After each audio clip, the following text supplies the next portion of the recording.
Bom dia a todos, que Deus nos abençoe, nos sustente, alegria poder estar aqui novamente, estudando o Evangelho que sustenta a gente na nossa vida, que nos dá força para prosseguir na nossa encarnação, que pacifica as nossas almas, que nos esclarece sobre os acontecimentos da vida, sobre as nossas atitudes, sobre os nossos pensamentos, os nossos sentimentos. Então, é um momento muito importante para todos nós quando estamos estudando a doutrina espírita, os ensinamentos de Jesus. A gente está aí iniciando o ano com novas oportunidades e a gente compete a cada um de nós rever, a vida que levamos em 2015 para vermos a vida que queremos levar em 2016. A doutrina sempre coloca para a gente essa capacidade que temos de escolha, esse livre-arbítrio que temos, essa capacidade de mudança, de renovação, de refazer. Todos nós temos essa capacidade. Então, a cada passada de ano, a gente está tendo novas oportunidades. O que acontece muitas vezes é que não sabemos aproveitar tudo isso. A gente acaba ficando mais nas palavras do que nas atitudes. A gente cai sempre naquele chavão dos desejos. A gente deseja isso, a gente deseja aquilo, mas é apenas um desejo. É como se quiséssemos que as coisas exteriores viessem até nós e mudassem. Mas a gente aprende com a doutrina que precisamos mudar nosso interior para que o exterior comece a se modificar.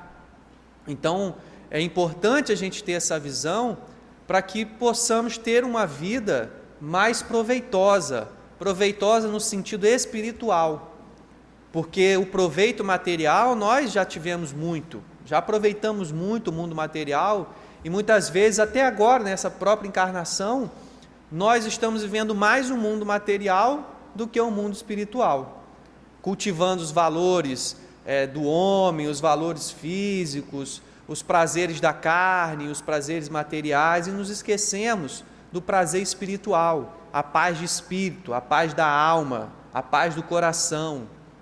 Então, o convite da doutrina espírita é exatamente esse. E na dor, como Jesus coloca para a gente, Ele está carregando a gente no colo.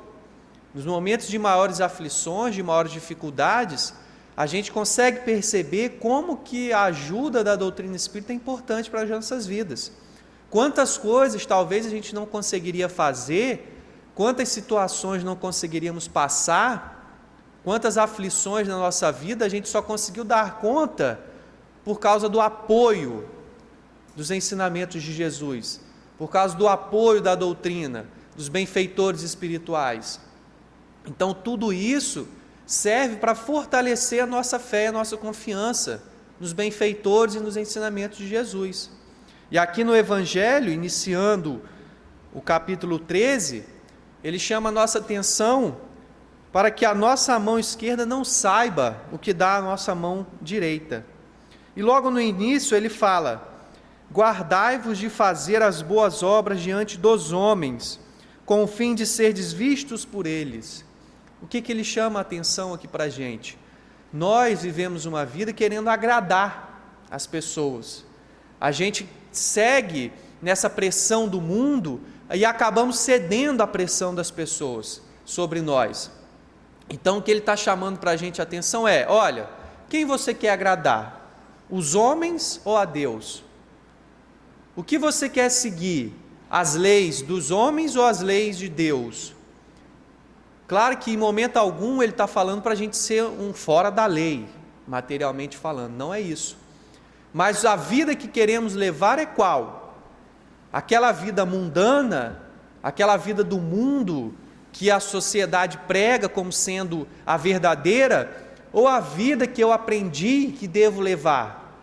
A vida que eu aprendo com o Evangelho, com a doutrina espírita, uma vida mais mansa, mais tranquila. O que eu estou querendo fazer da minha vida? É essa atenção que ele vem chamar para a gente nesse momento, porque nós nos perdemos nesse meio, nós já temos as nossas dificuldades, temos os nossos maus hábitos, nós temos os nossos vícios, as nossas dificuldades tantas. E aí a gente acaba aproveitando essa pressão do mundo para a gente satisfazer as nossas vontades, os nossos vícios, as nossas más paixões. E aí ele fala para a gente, olha, todas as vezes que vocês quiserem mudar, que vocês quiserem se modificar, é possível fazer.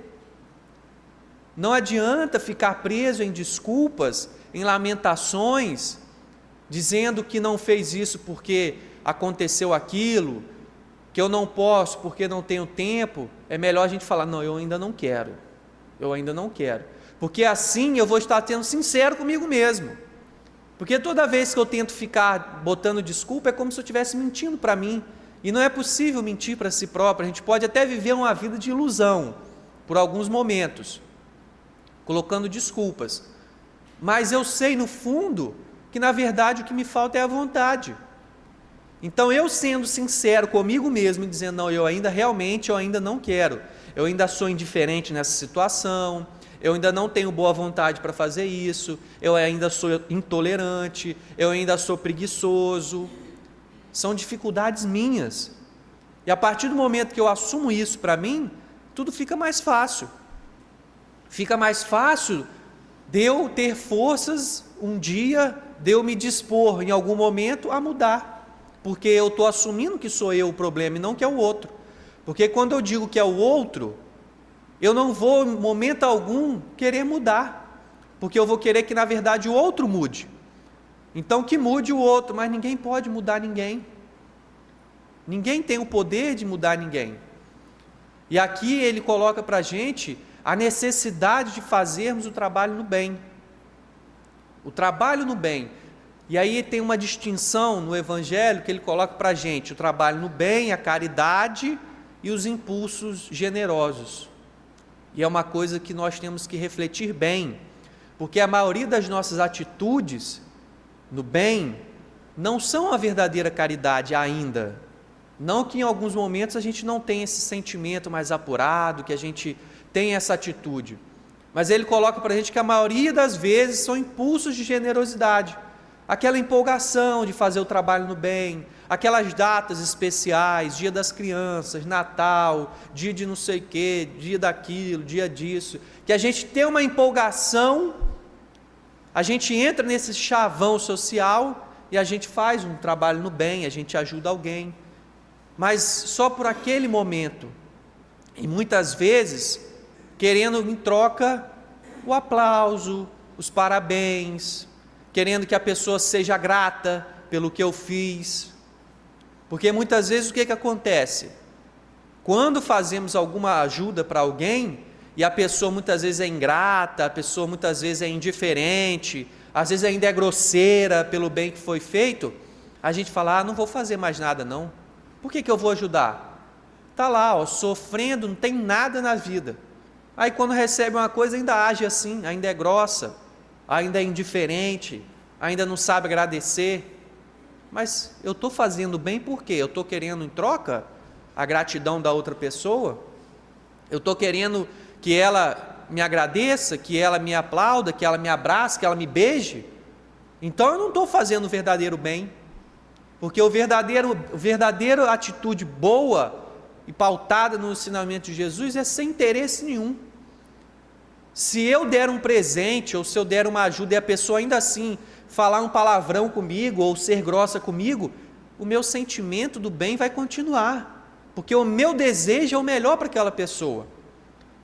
Então, independente da atitude que ela tiver comigo, porque senão imaginemos Jesus, quando ele esteve aqui na terra, a vida que ele levou, se ele fosse querer o retorno, e se ele estivesse dependendo da gratidão dos outros, ele não teria feito nada, porque a maioria das pessoas foram ingratas, não souberam aproveitar os ensinamentos de Jesus e a vida dele aqui, mas ainda assim, ele continua fazendo e sempre vai fazer, porque ele entende e ele quer o nosso bem,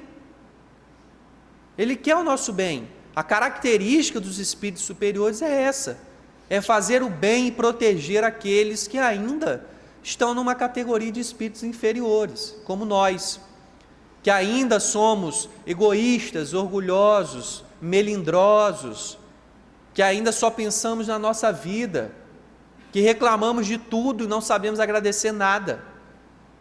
Ele ainda assim continua, na certeza de que no futuro a gente vai cair na real, a gente vai acordar, a gente vai começar a mudar. Não é o que está acontecendo nos dias de hoje, com a doutrina espírita? Todos esses ensinamentos, tudo isso que a gente está lendo aqui, há 2000 anos e pouco atrás, que Jesus pronunciou, que Jesus ensinou. E hoje a gente está vendo ainda os ensinamentos dele e nos esforçando para viver os seus ensinamentos. Então lá, quando ele estava aqui na terra entre nós, ele já sabia que no futuro isso ia acontecer, que em um momento ou outro a gente ia começar a pensar sobre a vida, que a gente ia começar a entender a sua vinda aqui na terra, que a gente ia começar a entender o porquê da necessidade de fazermos o bem. Ele sabia de tudo isso. Então isso serve para que a gente tenha forças, para que a gente faça a mesma coisa, fazer a mesma coisa conosco e com as outras pessoas. Então, quando a gente observa um irmão que está cometendo crimes, que está fazendo coisa errada, coisa que não é muito boa, que a gente recrimina, que a gente sofre, que a gente fica triste, não vamos condenar e nem criticar e nem falar mal e nem desejar coisas ruins para a pessoa. Não vamos fazer isso, porque ali, naquele irmão, nós sabemos que um dia ele vai despertar, porque Jesus disse: nenhuma das ovelhas dele vai se perder, ele vai cuidar de todos, nenhum de nós iremos nos perder. Podemos estar aí fora do caminho por alguns momentos, por alguns anos, por algumas encarnações, mas nós vamos encontrar o caminho em algum momento. Então a nossa atitude correta de se fazer é de auxiliar esse irmão e combater, gente, esse sentimento que vem automático dentro de nós, esse sentimento de repulsa, esse sentimento de raiva, esse sentimento de ódio, de indiferença. Diante dessas situações, nós não podemos negar que esses sentimentos vêm dentro de nós, é automático, eles vêm. Quando a gente vê uma reportagem na televisão, quando a gente vê uma notícia, alguma situação que aconteceu, o sentimento vem. Mas qual é a nossa missão e qual é o nosso papel? É de controlar esse sentimento, é de não deixar esse sentimento crescer, de não deixar que ele evolua, causando mal para a gente e para as outras pessoas. Porque quem somos nós para julgar alguém? Quem somos nós? Olhemos por um minuto para dentro de nós, identifiquemos os nossos defeitos e as nossas falhas, os nossos erros. Quem somos nós para julgar alguém? Não temos autoridade, não temos. Nós temos que sim, que julgar a nós mesmos, que julgar as nossas atitudes, que julgar os nossos sentimentos, os nossos pensamentos, identificar o que estamos fazendo. É isso que ele coloca.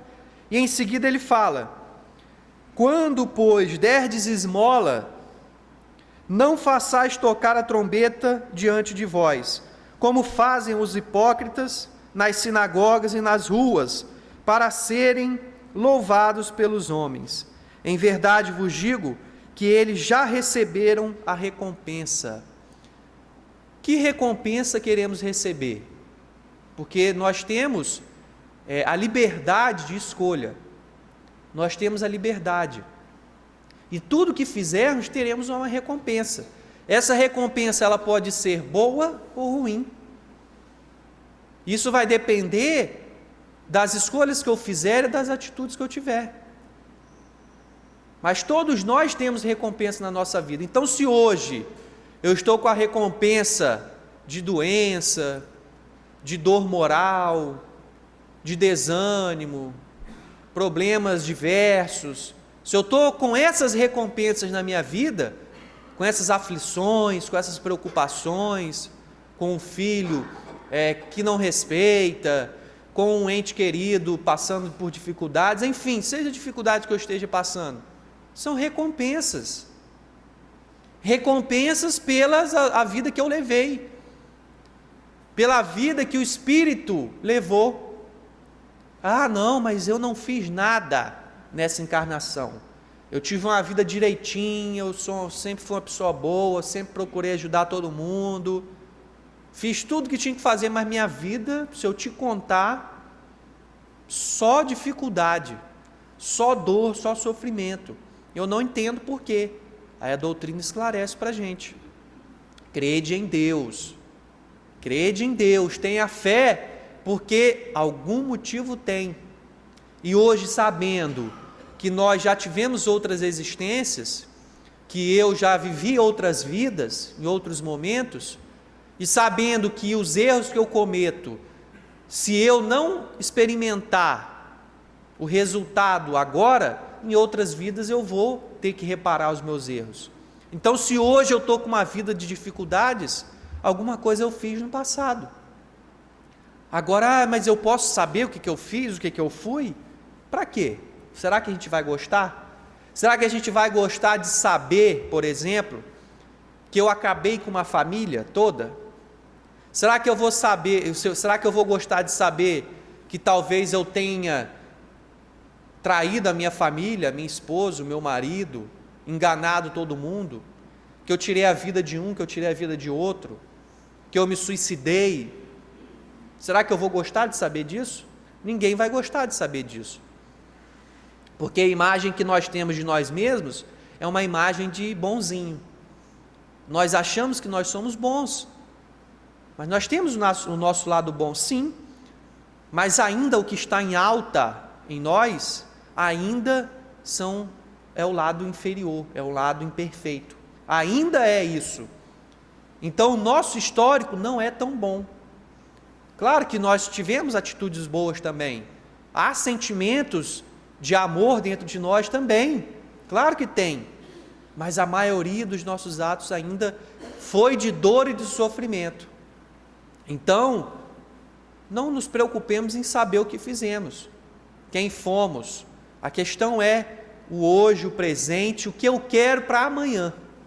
Porque Jesus coloca para a gente também, diz que o amor cobre a multidão de pecados. O amor cobre a multidão de pecados. Então não interessa os meus erros, porque às vezes a gente fica preso no mundo e no universo de erros que cometemos.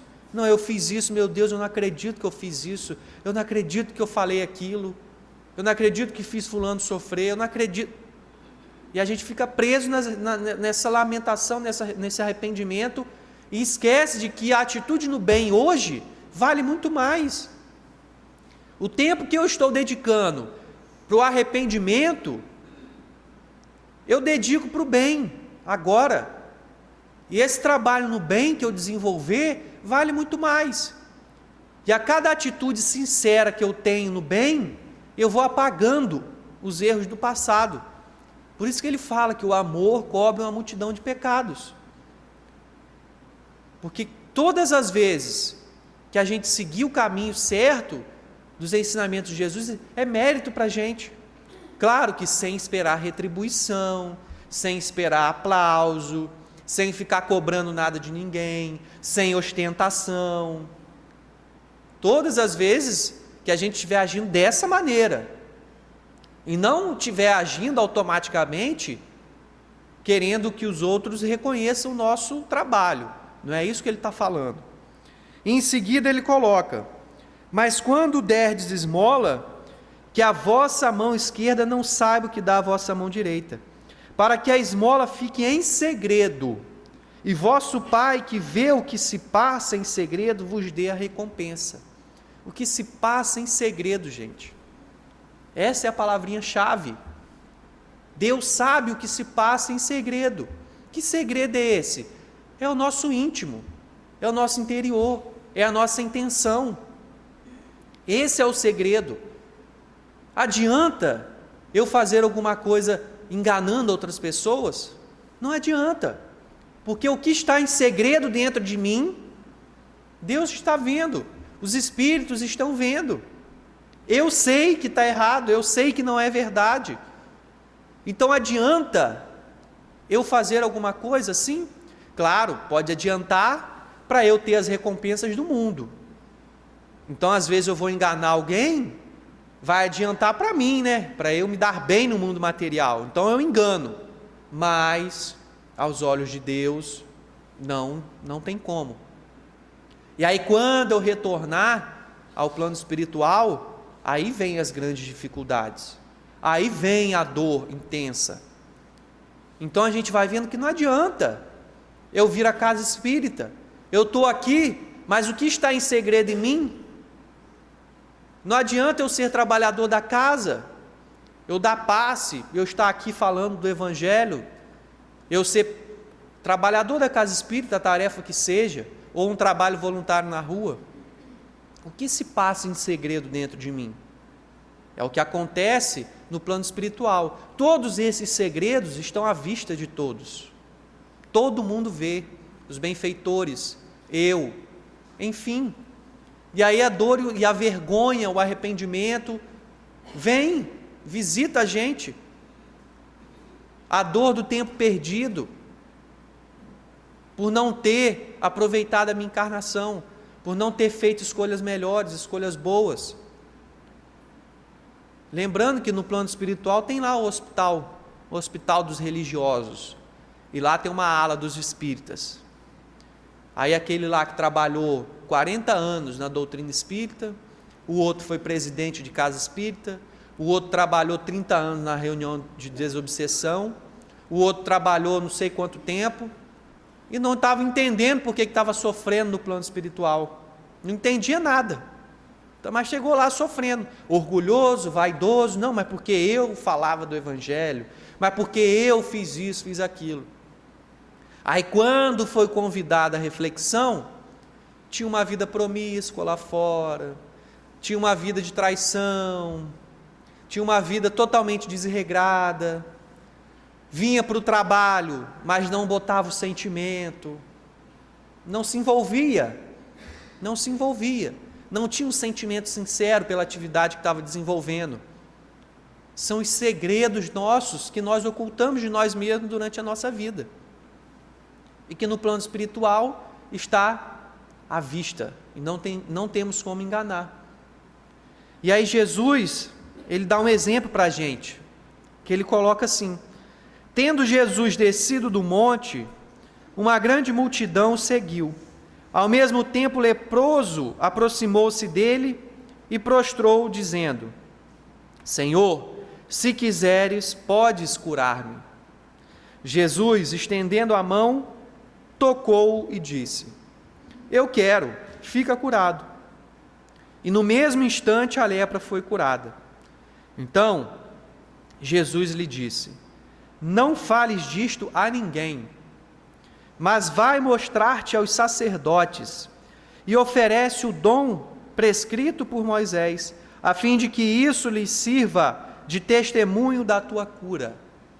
Primeiro, a atenção que ele nos chama é de que ele já quer nos curar, ele já quer nos ajudar.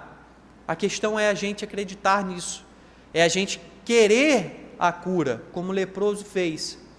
E segundo quando ele diz para o leproso: olha, não preocupa-se em falar isso para ninguém, em divulgar, mas apenas viva a sua vida normalmente, que as pessoas vão observar.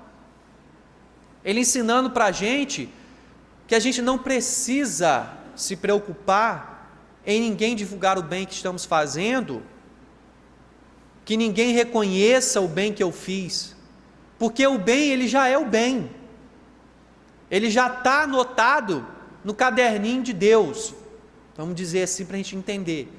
O ato que a gente faz está registrado, gente, não precisa ninguém divulgar, a gente não precisa de mídia, a gente não precisa botar no Facebook, a gente não precisa botar no YouTube, a gente não precisa botar em um grupo de WhatsApp, a gente não precisa fazer nada, isso tudo já acontece automaticamente.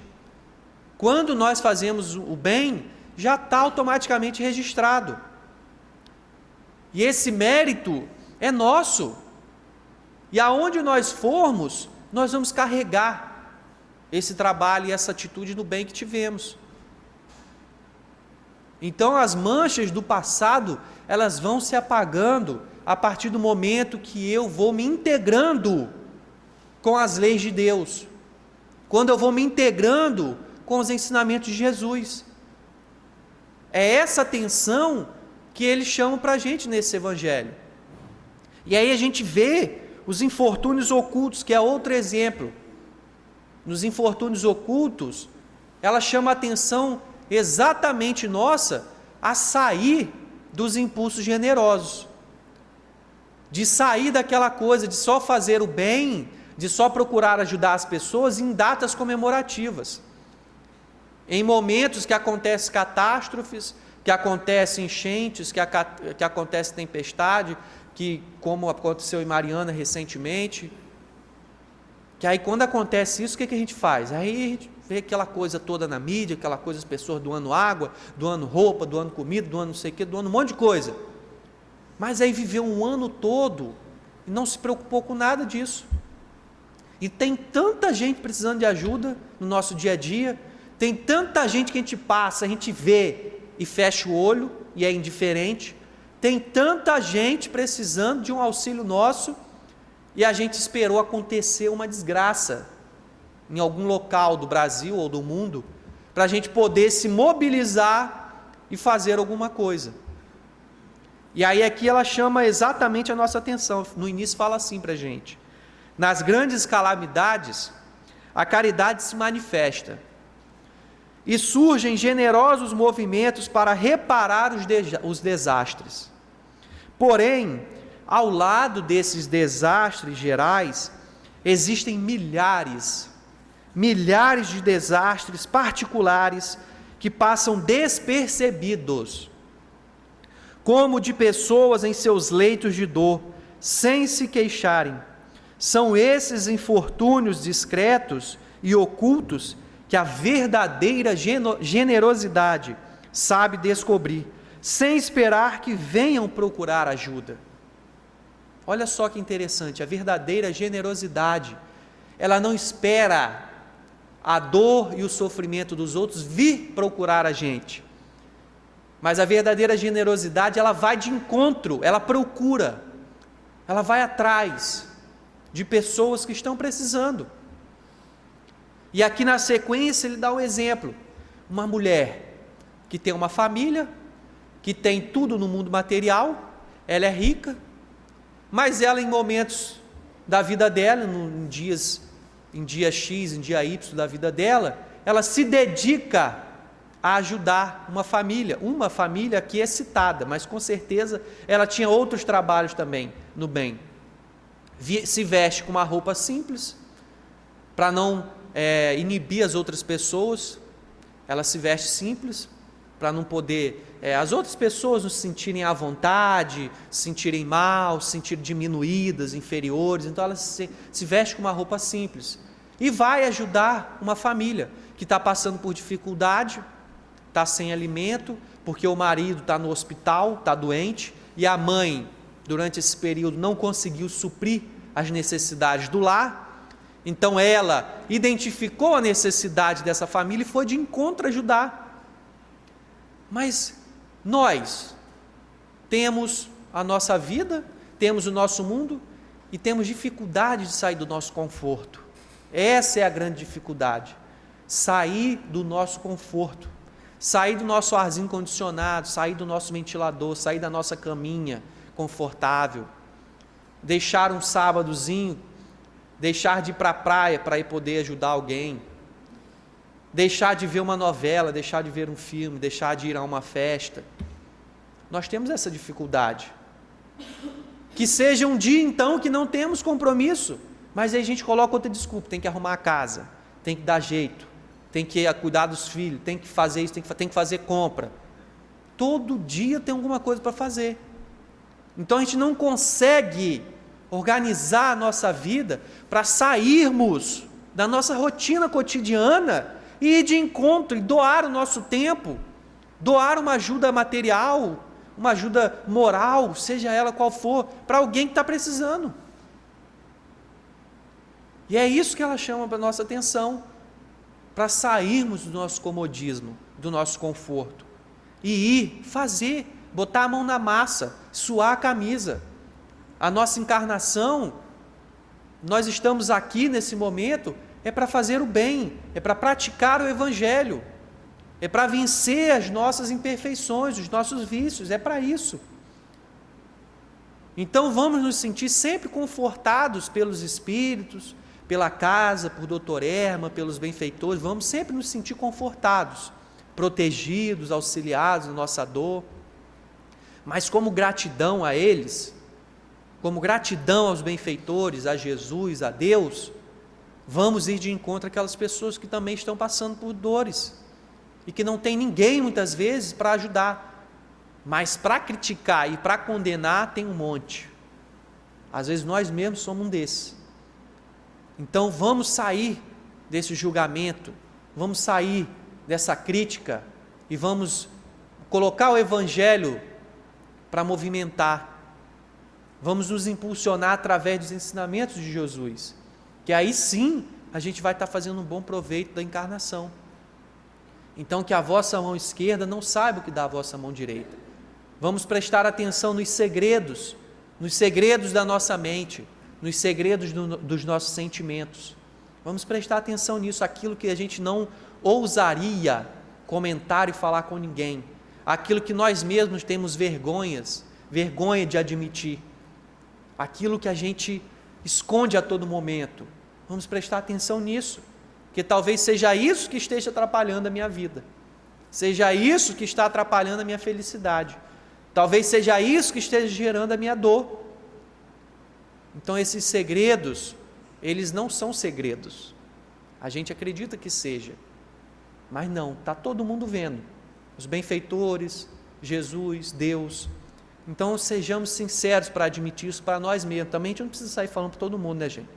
Não, porque eu sou assim, eu sou aquilo, sou assim, eu tenho esse pensamento, eu tenho esse sentimento. Não precisa ficar falando para todo mundo, até porque também ninguém gosta de ficar ouvindo toda hora as dificuldades, né? A pessoa quer muitas vezes estar ali passando por problemas, por dificuldades, e ela quer um pouquinho de alegria, então também a gente não vai ficar falando, até para a gente não ficar constrangido também, porque às vezes a gente pode ficar constrangido, mas assumir isso para a gente, diante dos benfeitores espirituais. Se a gente estiver querendo falar, vamos procurar um profissional, alguém que possa ajudar a gente, isso é diferente, tá? Mas é o convite do Evangelho. Então vamos aproveitar esse ano que se inicia, vamos aproveitar as oportunidades, para que a gente possa estar mudando verdadeiramente, colocando a nossa vida de uma maneira mais sutil, mais espiritualizada, e aí a gente vai sentir a diferença de viver ao lado do Cristo, e isso sim é viver uma vida feliz, tá? Que Deus nos proteja, que tenhamos um ótimo dia, um ótimo final de semana, e um ano de muito trabalho, de muito movimento no bem. Esse é o desejo nosso para todo mundo, que assim seja, graças a Deus.